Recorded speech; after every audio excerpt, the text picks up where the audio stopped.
አዳም ወዴት ነህ ያልከኝ በፍቅር ድምጽ ፈለከኝ። ሳይቸግራቸው በመተት ተቸግረው ችግረኛ ይሆናሉ። አንድ ሰው አስታውሳለሁ፣ ትልልቅ ስራ ይሰራ ነበረ፣ ግን ስራው በመተት ተበላሽቶበት ንብረት ያለው አልሸጥ ብሎት ለመኪናው ነዳጅ የሚቀዳበት ገንዘብ ያጣ ነበረ። እኔ ሁሉ ጊዜ የማዝነው እነሱ ላይ መተት መመተቱ ብቻ አይደለም። ምክንያቱም በስራቸው በእድላቸው የሚቀናባቸው ጥሩ ምቀኛ ካለባቸው ይመትቱባቸዋል። የማዝነው ሁሉን ነገር ማለትም ስራቸውን፣ ገንዘባቸውን፣ ሀብታቸውን፣ ንብረታቸውን በመተት ካጡ በኋላ ወይም በመተት ሁሉ ነገራቸው ከወደመና ባዶ ከሆኑ በኋላ ስለ መተትና የስራም ይሁን የትኛውም እድላቸው ከተወሰደ በኋላ መንቃታቸውና ማወቃቸው ነው። አንዳንዴ ምን ይሆናል መሰላችሁ? ልክ መሳሪያ ሳይዝ ወይም ሳይታጠቅ በጠላት መሳሪያ ክፉኛ የቆሰለን ወታደር ይሆናሉ። መሳሪያ ሳይዝ ሳይታጠቅ ሳይዘጋጅ በጠላት ክፉኛ የወደቀ ወታደር ሐኪም ሊያደርግለት ወይም ሊረዳው የሚችለው ጠላቱን በማሸነፍ ሂደት ሳይሆን ከቁስሉ በማገገምና በመዳን ሂደት ነው። አንዳንዶች በራሳቸው ሰው በምቀኛቸው ሰው ስለመተት ባልነቁበትና ባላወቁበት ይልቁንም ጸሎትን መንፈሳዊ መሳሪያ አድርጎ ባልተጠቀሙበት ወይም በርትተው ባልጸልዩበት ጊዜ በድል መተት ተጠቅተው ክፉኛ ከቆሰሉ እነዚህ ሰዎች በመጀመሪያ የሚያደርጉት ንስሐ ገብተው ወደ እግዚአብሔር ተመልሰው ከስብራታቸው መጠገን ከቁስላቸው መዳን ነው። ከዛ በኋላ ነው ወደ መንፈሳዊ ውጊያ የሚገቡት። ከዛ በኋላ ነው መንፈሳዊ ጦር ዕቃቸውን አንስተው ጸሎትን አንግበው ስግደትን ተጠቅመው ከጠላታቸው ከመተተባቸው ሰው ጋር የሚፋለሙት። ችግሩ ብዙዎች እንዳልኳችሁ በመተት ከተጠቁ እድላቸውን ከተነጠቁ በኋላ ስለ መተት ያውቃሉ፣ የመተተባቸውንም ሰው ላይ ይነቃሉ። ቀድመን ስለ መተትና ስለ ክፉ መናፍስት ውጊያ ብናውቅ ብዙ ነገሮቻችንን ማትረፍ እኛም መትረፍ እንችል ነበረ። ብዙ ነገር ማስተካከል እኛም መስተካከል እንችል ነበረ። አሁንም ካወቅንበት ከነቃን እድሉ አለን። እጅጉን ክፉ ነገር ደግሞ በስራችን ላይ መተት ከተመተተ ለፍተን ወጥተን ወርደን የምናገኘው ገንዘብ ረድኤት በረከት አይኖረውም። እኛ በቀኝ እጅ ያስገባነው ገንዘብ ሳናየው ሳናውቀው በግራ ይወጣል። ወደ ኪሳችን የገቡት ገንዘቦችም በየምክንያቱ ከኪሳችን ለመውጣት ተባብሮ ያጨበጭባሉ፣ እንውጣ ይላሉ። ሲወጡም የወጡበት ምክንያት በውል አይታወቅም፣ ለማሰብም ለሂሳብም አይመችም። ወዳጆቼ የምትሰሩት ስራ በድንገትና ባላሰባችሁበት ሁነት ከተበላሸ በስራ ያገኛችሁት ገንዘባችሁ ከወትሮ በተለየ መልኩ እየሾለከ የሚወጡ ከሆነ ማሽኖቻችሁ፣ ተሽከርካሪዎቻችሁ በባለሙያ ተጠግነው የሚፈልጉት ዕቃ ተቀይሮ አልንቀሳቀስ አልሰራ ካሉ ደንበኞቻችሁ እልም ብሎ ሲጠፉ ስራችሁ ውጤት ሳይሆን ልፋት ብቻ ከሆነ ቆም ብላችሁ አስቡ። ወደ እግዚአብሔር በጸሎት አሳስቡ። ያን እውነታው ይገለጥላችኋል። አንድ ሰው በስራው በድርጅቱ በፋብሪካው በሱቁ በንግድ ቦታ ወዘተ መተት ሲመተትበት የሚያያቸው ምልክቶች አሉ። እነሱን ደግሞ በዝርዝር እናያቸው። አንድ ሰው በስራው ወይም እንዳይሰራ የስራ መተት ከተመተተበት የሚሰራውን ስራ በድንገት ይጠላል። ብዙ ሰው በስራው ላይ መተት ሲመተትበት ወዶ ፈቅዶ ተደስቶ የሚሰራው ስራ እጅጉን ያስጠላዋል። የስራ ሞራሉ ይሞታል። ስራ ቦታ በሆነና ባልሆነ ምክንያት ይቀራል። በፊት በቀላሉ የሚሰራው ለዛውም የሚያውቀው ስራ አልገፋ ይለዋል። ስራው ይጠፋበታል። እየሰራ የሚያውቀው ይጠፋበታል፣ ይደነባበራል። በስራው ምክንያት ከስራ ባልደረቦቹ ጋራ በሆነው ባልሆነው ይጣላል፣ ይጋጫል። ወደ ስራ ቦታ ሲሄድ በተደጋጋሚ የመኪና ግጭትና ብልሽት ይገጥመዋል። ተቀጥሮ የሚሰራ ከሆነ በስራው የሚያገኘው እድገት ሳይሆን ምስጋና ቢስነት ነው። ይሰራል፣ በሚሰራው ስራ እድገት አያገኝም። ከሱ በታች የሆነው የባሰው ሰው ባልሰራው ስራ ወይም እሱ በሰራው ስራ ይመሰገናል፣ እድል ያገኛል። አንዳንዱ የሰዎች የእድገት መሰላል ይሆናል። ከናንተ የሥራ ደረጃ በታች የሆኑት የሥራ እድገትና የደሞዝ ጭማሪ ሲያገኙ እናንተ የሥራና የደሞዝ ጭማሪ አታገኙ። አብራችሁ ለሚሰሩት የሥራና የእድገት መሰላልና ድልድይ ትሆናላችሁ። እነሱ በሥራም በእድገትም ትልቅ ቦታ ይደርሳሉ፣ እናንተ እዛው ትቆማላችሁ። እኔ በጣም የሚገርመኝ በስራ መተት ተይዘው ወይም የስራ እድላቸው ተወስዶባቸው ስንት የተሻለ የስራ እድል መጥቶላቸው እነሱ ግን ዘመናቸውን አንድ ስራ ብቻ ለዛውም ያልተሻለ ስራ የሚሰሩ አሉ። አንዳንዶቹ የተሻለና የሚያድጉበት የስራ እድል እያገኙ የበፊቱ ስራቸው ላይ ብቻ ሙጭጭ ብለው ይሰራሉ። ይሄ የጤና አይደለም። ለነሱ ሲሆን የተሻለ የስራ እድል ይዘጋል። ለነሱ ሲሆን በስራቸው የሚመጣ እድገት፣ ትምህርትና የደሞዝ ጭማሪ ይዘጋል ወይም ይቀራል። አሊያም የስራው የትምህርቱ የእድገቱ እድሉ ሲመጣላቸው ቸል ብሎ ሳይጠቀሙበት ያሳልፉታል። የሚያሳዝኑት ደግሞ ስንት ዓመት ስንትና ስንት የተሻለ የስራ የትምህርት የእድገት እድሎች እያመለጧቸው ፈዞ የሚኖሩ አሉ። ምስኪኖቹ ደግሞ የመጡላቸውን የተሻለ የስራ የትምህርት የእድገት እድሎች ቸል የሚሉት የማይጠቀሙት በእነሱ ቤት ለሚሰሩት ስራ ለድርጅቱ ለሚሰሩበት ቦታ ታማኝ የሆኑ መስሏቸው ነው። ሌላው በስራ ላይ መተት የተደረገበት ሰው ስራውን በአግባቡ አይሰራም። ቢሰራም ይታገለዋል። ስራውን ይፈራል። ሰውን አለቃውን እጅግ ይፈራል። በራሱና በስራው መተማመኑ ይጠፋል።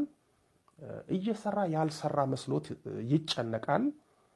በስራው ፍርሃት ይለዋል። ልቡ በከፍተኛ ፍርሃት ውስጥ ይወድቃል። እየሰራ እጁን ሰውነቱን ያልበዋል። ስራ ሲጀምር ከፍተኛ የራስ ምታትና የመዘበራረቅ ስሜት ይሰማዋል። እንዳይሰራ እጁን ትከሻውን ጭንቅላቱን ይይዘዋል።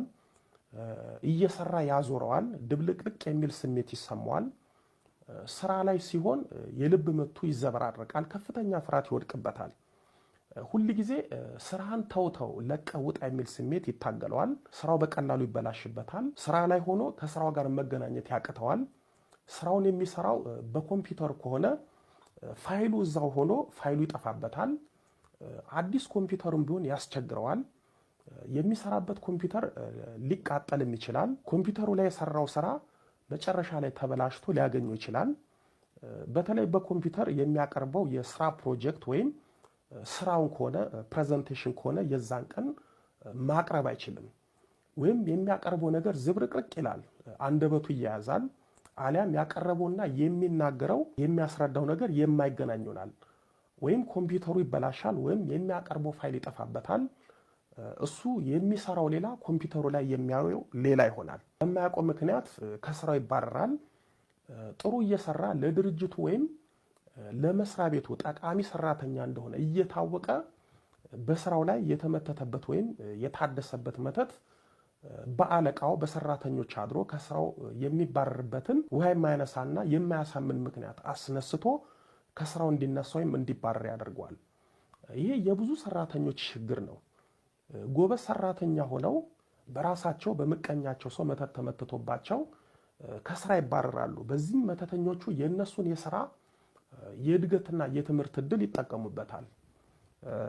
ሌላው የስራ መተት ያለበት ወይም ሰርቶ እንዳይበላ መተት የተደረገበት ሰው የትኛውንም ትምህርት ቢማር ለምሳሌ ዶክተር፣ ኢንጂነር፣ ነርስ፣ አካውንቲንግ ወዘተ ቢማር በተማረው ትምህርት ስራ መያዝ አይችልም።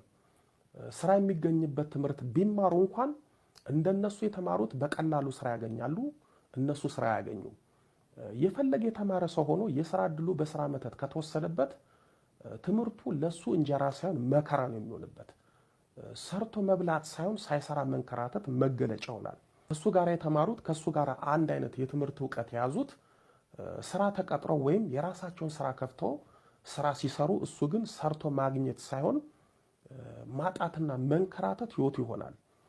የነዚህ ሰዎች ችግር ወደዱም ጠሉም አመኑም አላመኑም ከሁለት አንዱ ነው። አንደኛው ስራ እንዳይዙ በተማሩት ሰርተው እንዳይበሉ የቅርብ ሰዎች ምቀኞች መተት አስመትቶባቸው ነው። ሁለተኛው ደግሞ እድላቸው በመተት ተወስዶባቸው ነው። ቀድሞ እድላቸው የተወሰደባቸው ሰዎች ጥሩ ትምህርት ተምረው በቀላሉ ስራ ማግኘት ሲችሉ የተወሰደባቸው እድል የስራ እድላቸውን ይዛጋል ወይም ይከለክላል። ስለዚህ በምቀኞችም ይሁን በራሳቸው ሰዎች ቀድሞ እድላቸው ከተወሰደ ሐኪምም ቢሆኑ መሐንዲስም ቢሆኑ ተፈላጊ ሙያም ቢኖራቸው ስራ መያዝ አይችሉም። በህልም ህፃን ልጅ ከታየ ወንድ ልጅ ታይቶ ልብሱ የተቀደደ ከሆነ መንፈስ ቅዱስ አዝኗል ማለት ነው። ሕፃን ልጅ ካዘልሽ ሴት ሆነሽ ወንድ ሕፃን ልጅ ካዘልሽ መንፈስ ቅዱስ አንቺ ላይ መጥቶ አንድ ስራ ሊሰራ ነው። ሴት ሆነሽ ደግሞ ሴት ሕፃን ልጅ ካየሽ ራስሽ ነሽ አንቺ የልጅነትሽ መንፈስ እንዳገኘሽ ነው የሚያሳይ። ወንድ ልጅ ሆኖ ደግሞ ሴት ሕፃን ልጅ በህልሙ ካየ ሕፃን ሆና ሴት ልጅ ካየ እርግጠኛ ነኝ በአታ ወይም ልደታ ቤተክርስቲያን አካባቢ ያሉ ሰዎች ናቸው ይሄን የሚያዩት። እንደ ታቦቱ ቦታ ይለያያል እና እመቤታችን ቅድስት ድንግል ማርያምን የሚያየው ከዛም አልፎ ተርፎ ደግሞ ነፍሱ ነች ሴት ሆና በሌላ ትርጉም ሲተረጎም ሴት ሆና ወንድ ልጅ በህልሙ ካያት ሕፃን ልጅ ካየ ነፍሱን ያያት። በሴት የምትመሰለው በምንጠራት ስም ነው፣ ሴት ጾታ ስለምንጠራት ማለት ነውና ሁኔታዋ ነው የሚወስነው። ከወደቀች ነፍሱ ወድቃለች፣ ከተነሳች ነፍሱ ተነስታለች። እንደ ሁኔታዋ ይታያል ማለት ነው። ጸሎት ሰዓት ላይ በደንብ ይሞቃናል። አይሞቃችሁም? ከ10 ሰዓት በኋላ እንዴት ነው እንቅልፉ? በጣም ይጣፍጣል። እንደውም ምግብ አያስፈልግም። ምሳ የሚባል ነገር ሁሉ ትጠላላችሁ። ምሳችሁ ቀርቶ ቁርሳችሁ ቀርቶ ምሳችሁ ቢደገም ይሻላል። በ10 ሰዓት ከምትነሱና ለምስጋና ከምትዘጋጁ እግሮች ይፈታታሉ። ልክ የመካኒክ አሰራር አይነት ነገር ነው። ብሎኖቹ ሁሉ የተፈታቶ ይመስሏችኋል። ትልቅ ረፍት ያለችው በዚህ ሰዓት ነው ብለን ለጠነላል። የሚያሟሙቀውና ብሎን የሚፈታው እሱ ነው፣ ግን ጠላት ነው። የዚህ ጊዜ ዞር በል ቶሎ ብለህ ካልተነሳህበት ጊዜህን፣ ዘመንህን፣ ሰዓትህን የምትባርክበት ጊዜ ያጥርሃል። በጧት ተነስተህ እኮ የጧቱን ክፍለ ጊዜ በጸሎት ስትባርከው ነው ቀና መንፈሳዊ ጉዞዎች ውስጥ መንፈስ ቅዱስ የሚበራ። እንደምንም ብለህ 1 ሰዓት ተኩል ሆኗል፣ መንጠራራት ትጀምራለህ። እዛ ውስጥ ዘይቱ መቼም አልቋል። ችግር ነው፣ መንጠራራት ነው። እንደምንም ታዛጋ ምን ትልና አባታችን ሆይ ከማለት እባክሽ ተነሽ ቁርሱን አዘጋጂ ይቀድማል። ጸሎት ነው፣ በቃ ይሄም ጸሎት ነው።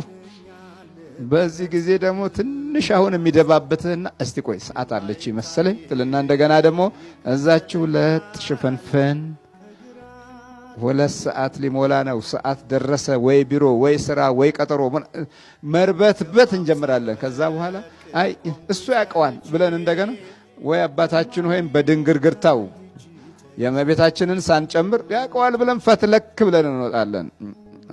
ከዚህ በኋላ ምን ችግር አለ? እዛ ለሚለክፍህን ያዘጋጃል፣ እዛ ተንኮል ያለውን ኃይል ያዘጋጃል፣ እዛ ምቀኛውን ያዘጋጃል። ምንም ነገር የሌለህ ሆኖ ሳለ የሚያይህ ምቀኛ በጣም ብዙ ይሆናል። በምቀኞች አይን ውስጥ ጊዜ ያልፋል። ያረካትን ጫማ የሚቀናብህ ሰው ታገኛለህ። በሳምንት 1 ጊዜ የምትጠርጋት ጫማ እንዴት አይነት ነች? ቆንጆ ሹዝ አለው ይሉሃል። አየህ ሹዙን ተመልከተው ይሉሃል። የምቀኛን የሚያርፍብህ ኃይል ትሆናለህ ማለት። የመኝታ ጉዳይ ልክ እንደዚህ ነው። ጠላትን በሚገባ በጨለማው በኩል እንድንቆም ያዘጋጃል። በዚህ ዘመን ሰዎች ተናግረው ሰዎችን ያፈዘዙበት፣ ያደነገዙበት፣ የቀጨጩበት፣ ሞራላቸው የወደቀበት የባከነ ትውልድ የተገኘበት ነው። እግዚአብሔር አልናገርም አንተ አትናገር ተባለና ሰው መናገር ጀመረ። ካድሬው መናገር ጀመረ። ሳይንሱ መናገር ጀመረ። ፍልስፍናው መናገር ጀመረ። ተናገረና እሱ ራሱ ብቻ ሬዲዮ ጣቢያው ብቻ እየተናገረ ሰዎቹ በውስጣቸው ያለቅሳሉ። ውስጣቸው ያለቅሳል፣ ኑሯቸው ያለቅሳል፣ ጊዜያቸው ያለቅሳል፣ ልጆቻቸው ያለቅሳሉ። ነገር ያስተማርነው ሬዲዮ ነገር ይጠብቃል። ዝም ብሎ ቱሪናፋ ሆኖ ነገር ነው መንፋት ነው በቃ። ግን እግዚአብሔር እንዲናገር እንደ ሀገርም እንደ ሕዝብም እንደ ቤተ ክርስቲያንም ቦታ መስጠት አስፈላጊ ነው። አሁን ኒቆዲሞስ የራሱን ጨርሷል። ኢየሱስም መልሶ እውነት እውነት እልሃለሁ ሰው ዳግመኛ ካልተወለደ በቀር የእግዚአብሔር መንግሥት ሊያይ አይችልም አለው። እንዴ አለ፣ ይህ እንዴት ሊሆን ይችላል አለ። እግዚአብሔርም ሲናገር እንዲህ አይነት ጥያቄ አለ እኮ ጎበዝ። እንዴት እንዲህ ሊሰራ ይችላል? እንዴ ታዲያ እንዴት ይሆን? ይቻላል። ለሚያምን ምን ይቻላል? ሁሉ ይቻላል። የማ ጉዳይ ነው ይሄ? የሳይንስ የጉልበት የፍልስፍና ጉዳይ አይደለም። እቃዎች ተገጣጥመው ምን ብለው ውድ የሆኑ ኤክስሬዎችና የላብራቶሪ ኬሚካሎች ጉዳይ አይደለም። ይሄ የሰማይ ጉዳይ ነው። ስለዚህ ኒቆዲሞስ የሰማው ነገር አስደነገጠው። አንዳንዴ እግዚአብሔር ሲናገር ልቦናችን ይባትታል። ስለዚህ ዛሬ ምንድነው የምትሉት? እግዚአብሔር ሆይ ምን በል ነው የምትሉት? ተናገር፣ የኔን ጨርሻለሁ አንተ ተናገር በል። ኒቆዲሞስ ልክ ሲጨርስ ነው ኢየሱስም መልሶ እውነት እውነት እውነት እልሃለሁ፣ እዚህ መጣችሁ እግዚአብሔር እንዲናገር ቦታ ያልሰጣችሁ ሁሉ የራሳችሁን ለመጨረስ ሞክሩ፣ ከዛ በኋላ እግዚአብሔር ሲናገር ተሰሙታላችሁ። አልበለዚያ ሁላችንም ተናጋሪዎች ስለምንሆን ጉዳዩ ወደ መቀባጠር ይሄዳል። ያ ደግሞ ማለቂያ የሌለው ፍቅረ ቢስ የሆነ ተስፋ የሚያስቆርጥ ቀስ በቀስ ለአሕዛብ መንፈስ አጋልጦ የሚሰጥ እውነተኛውን ታሪክ ከሕይወታችንና ከኑሮአችን የሚያጠፋ የበረከትና የረድኤት ተስፋዎች ተቋርጠውብን የምንጨነቅ የግል መዋተት ያከሰረን ሰዎች እንሆናለን። ስለዚህ እግዚአብሔር ሆይ ተናገር። አንረዳውም፣ ካልነካን አንረዳውም። በተለይም በዚህ ከቅርብ ጊዜ ወዲህ ያለነው ትውልዶች የሌላው ችግራችን አይደለም። የግድ በችግሩ ተጠብሰን ማለፍ አለብን። አሊያም ተሰቃይተን ተንከራተን ምንስቅ ከሆነ ካላለቀስን መሳቅ ጥቅሙ ምን እንደሆነ አናቅም። የግድ ማልቀስን ነው የምንፈልገው። እስኪመጣ ድረስ ነው የምንጠብቀው እንጂ የሌላው ለቅሶ ለኛ ሳቅ ነው የሚመስለው። ይሄ ከቅርብ ጊዜ ያለው ዝም ብሎ እንደዚህ እንደ አረም በራሱ ጊዜ እንደሚበቅል አይነት የበቀልን ይመስላል። ፍሬው በጥሩ መሬት እንክብካቤ ባለው ሁኔታ ላይ ነው ፍሬ የሚያፈራው። አረም በማንኛውም መሬት ላይ እንደፈለገ ነው አለ ጊዜውም በጊዜውም የሚበቅለው። ልክ የዛን አይነት ጠባያቶች ሳንዘራ የበቀልን አይነት ሰዎች ነው የምንመስለው እና ይሄ ደግሞ በጣም ልዩ ጉዳት ነው። መንፈስ ወጣ እና ለጥምቀት በለቱ እግዚአብሔር ስላልፈቀደ ኤሌክትሪክ ስለጠፋ ሳትጠመቅ ገባች እና ቀጥቅጭው ላታለኝ። አርሶ ባስተማሩን መሰረት ቀጥቅጭው ቅዱስ ኤልሻዳይ አዶናይ ጸባኦት ያዌ ኢየሱስ ክርስቶስ አማኑኤል አሜን እያልሽ በጌታዬ በኢየሱስ ክርስቶስም ላይ ያለ መንፈስ ውጣ ራስን አጋልጥ በዩ ያልኳት በዛ በኩል ሄደች። እግዚአብሔር ክብሩ የሰፋ አምላክ ከአጽናፍ አጽናፍ ስሙ እስከ ዘላለም የተመሰገነ ይሁን። የታሰረውም ወጣ ይሁንና ዛሬ እና ይሄ ነው። እዚህ ሆነው አንተ ከውጭ ስትገፋ ምን ይሰማሃል? እነሱ እዚህ ሆነው አንተ ከውጭ መጥተህ አንተ ከውጭ ተረድተህ ለዛውም እረፍት በሌለ ጊዜንና ሰዓትን መደበህ ቃሉን ተመገበ እዚህ ላለው ሂዱ ባካችሁ ስትል ምን ይሰማል? እዚህ ላለው እኔ አባታችን እዛ ሆኜ ሳስብ የነበረው እሳቸው የሚያስተምሩበት ቦታ ላይ ደርሼ በእጃቸው ተዳስሼ በንጋታው በሞትኩ ብዬ የማስብ ሰው ነበርኩኝ። መጥቼም አልቦዘንኩም። እዚህ እስካለሁ ድረስ አሁን እረፍቴን ጨርሼ አርቤ ሄዳለሁኝ። 5 ወር ሙሉ ጓደኞቼንም ቤተሰቦቼንም እህቶቼንም እያመጣሁ ቼክም እያስደረግኩ እና ከሬዲቱ ተቋዳሽ አድርጌያቸዋለሁኝ። እዚህ ጋር ደግሞ ምልክቱ ተይዞልኛል። እግዚአብሔር የተመሰገነ ይሁን። በጣም ደስ ብሎኛል። አንድ የሚገርም ነገር ግን እሱ እኮ የሱዳን አስማተኛ ነው የሚል ቃል አልሰማህም? ለምታቀርብላችሁ ሰዎች ሰምቻለሁ አባ፣ እዚህም እያለሁ እሰማለሁኝ።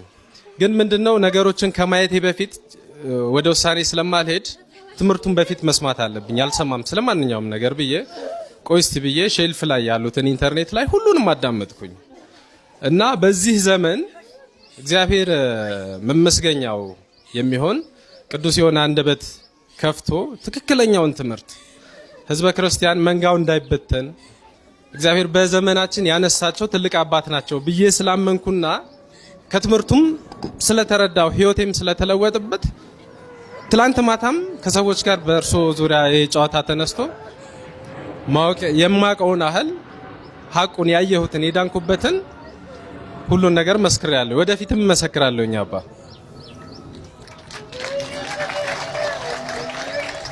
አዎ ምስክርነታችን እግዚአብሔር እንዲከበር ነው። እኔ አይደለ እኔ ምንም የምታረጉት ነገር የለም። ማን ይክበር ማለት ነው? እግዚአብሔር ከከበረ አይበቃም ታዲያ? ታዲያ ለእኔ ስገዱልኝ አሉ። ሰው አትከተሉ ይሏቸዋል በሞጥ ሟጣ አፋቸው።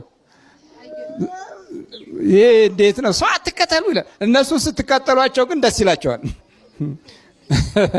የሚገርመው ነገር ይሄ ነው። ግን ሰው መከተል አይደለም፣ ይሄ ክርስቶስን መከተል ነው። ወደ ክርስቶስ ነው የምትቀርቡት። ለእኔ ምን ታደርግልኛለህ? እኔ የምበላው ግማሽ እንጀራ ምን ያገናኘናል? የሚያገናኘን ማን ነው? ክርስቶስ አይደለን? ታዲያ ምንድን ነው? ምንም። ስለዚህ ምንም አልን ምንም እግዚአብሔር ይሰራል። አይሰራም? ይሰራል። እሺ በል ተዘጋጅ። ቋጥ ነውጣ። እሺ ቋጥ ነውጣ። አብላ ቶሎ ተዘጋጅ። አልተዘጋጅ? ሁላችሁም በኢየሱስ ክርስቶስ ስም፣ በስላሴ ስም፣ በወላዲተ አምላክ ስም፣ በቅዱስ ሚካኤል ስም፣ በቅዱስ ገብርኤል ስም ወደ ሲኦል እንገባለን። በናዝሬቱ በኢየሱስ ክርስቶስ ስም ሲኦል ታስረናል። ቶሎ ሰባት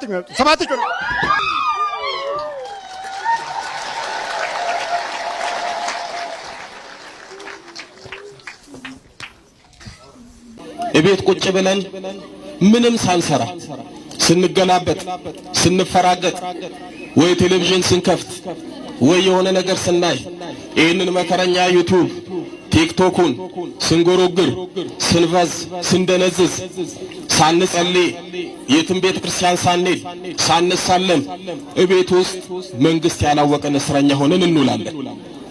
እግዚአብሔር ያደለው እግዚአብሔር የመረጠው ቅዱስ ዮሐንስ የጠራው እንዲህ አይነት ቦታ ይመጣል። ያልታደለ ደግሞ ቤት ውስጥ ይውላል ወይ ደግሞ እንደ ቆረሊው በየሰፈሩ ይዞራል። ምንም እኮ አያገኝም። እንደው አንዳንድ ጊዜ በእውነት ያለ ጸሎት ያለ በረከት ዝም ብላችሁ የምታሳልፉት ቀን አይቆጫችሁም? አይቆጫችሁም ማለት? እኔ በእውነት እንደው ጊዜ የሚበደር ቢሆን ከስንት ሰው በደር ነበር። አንዳንዱ ጊዜውን በምን እንደሚያጠፋ ይጨንቀዋል፣ ግራ ይገባዋል። ካሰብንበት እቤት ቁጭ ብለን መጽሐፍ ማንበብ እንችላለን። በዚህም መንፈሳዊ ሕይወታችንን እናሳድጋለን። የቡዳ መንፈስ ያለባቸው በተለይ ዛር ቡዳ መንፈስ ያለባቸው ሰዎች ሰው እንዲያገኛቸው አይፈልጉም። በተዘጋ ክፍል ውስጥ በመጋረጃ ታጥረው ተዘግቶባቸው ነው የሚቀመጡት። ሰው ማግኘት አይፈልጉም። ብቸኝነት ስሜት እንዲሰማቸው ነው የሚፈልጉት። ከዛም አልፎ ተርፎ ጨለም ያለ ክፍል ይፈልጋሉ። እንደገናም ደግሞ የአንድን ሰው ሐሳብ ብቻ ነው ማስተናገድ የሚፈልጉት። እሱም የራሳቸውን ሐሳብ ነው የሚያስተናግዱት። ከራሳቸው ሐሳብ ውጭ የማንም ሰው ሐሳብ አያስተናግዱም። ይሄ ነው የቡዳ መንፈስ። ምን አድርጋ እንደተባልኩት ትምህርቷን ጎበዝ እንዳትሆን፣ በጣም በትምህርቷ ጎበዝ ናት። ትምህርቷን ሁሌ አንደኛ ነው የምትወጣው፣ አንደኛ እንዳትወጣ ነው። ይኸው በአንደኛ ሴሚስተር 3ኛ አስወጣኋት እና በቃ እንድትታመም ጥፊ አስደርጋታለሁ፣ እንድትጠፋ አስደርጋታለሁ። ጓደኞቿ በጣም ነው የሚወዷት፣ እንዳይወዷት። ስንት ዓመት ነው? ስንት ዓመት? ገና 11 ሊሞላት ነው አሁን መጋቢት። ስንት ዓመት ነው ከያዝካት? በ7 ዓመቷ ነው ያዝኳት። አሁን ስንት ዓመቷ ነው? 10 አሁን በመጋቢት ላይ 11 ይሞላታል።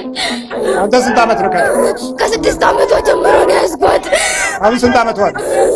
13 ዓመቷ። በ6 ዓመት ጀምሮ ተይዛለች። አሁን 13። እዚህ በስንት ዓመቷ? በ7 ዓመቷ። አሁን 11 ዓመቷ ነው። እንዲህ እየታሰርን የምንኖር ምቀኞች ዘወትር የማይለዩን የመከራ ልጆች ነን። ተመልከት። ዋጠናምጣ ከሰውነቱ አብላውጣ። በኢየሱስ ክርስቶስ ስም፣ በወላዲተ አምላክ ስም፣ በቅዱስ ሚካኤል ስም፣ በቅዱስ ገብርኤል ስም ለቀን ሲኦል ታስረናል። ቶሎ ሰባት ይህን የምንጠይቀው የሰይጣን ቃለ መጠይቅ አይደለም። በሰውየው ሕይወት ላይ የደረሰው ጉዳት ያንተም ጉዳት ነው። አንዳንድ ጊዜ የቤተ ክርስቲያን ሰዎች ነን ብለው ተደራጅተው ለነቀፋ የሚቆሙ ገና ሐሳቡ ምን እንደሆነ ያልገባቸው የሰው ችግር የማይረዱ በሰው ሕይወትና ቁስል ውስጥ መግባት የማይሹ እንደው ዝም ብሎ ብቻ ከላይ የሚጋልቡት አነጋገራቸው ሁልጊዜ ሲያቆስላችሁ ወይም ሲያደነዝዛችሁ መኖሩን እናውቃለን። ብዙዎቻችሁ በዚህ ድንዛዜ ውስጥ ብዙ ዘመን አሳልፋችኋል። እናንተም የእነሱን ሐሳብ ተከትላችሁ አይነ ጥላችሁንም መተታችሁንም ሟርታችሁንም ደብቃችሁ ኖራችሁ አሁን እዚህ ትንሰፈሰፋላችሁ። ስንት የአገልግሎት ጊዜ አለፈኩ።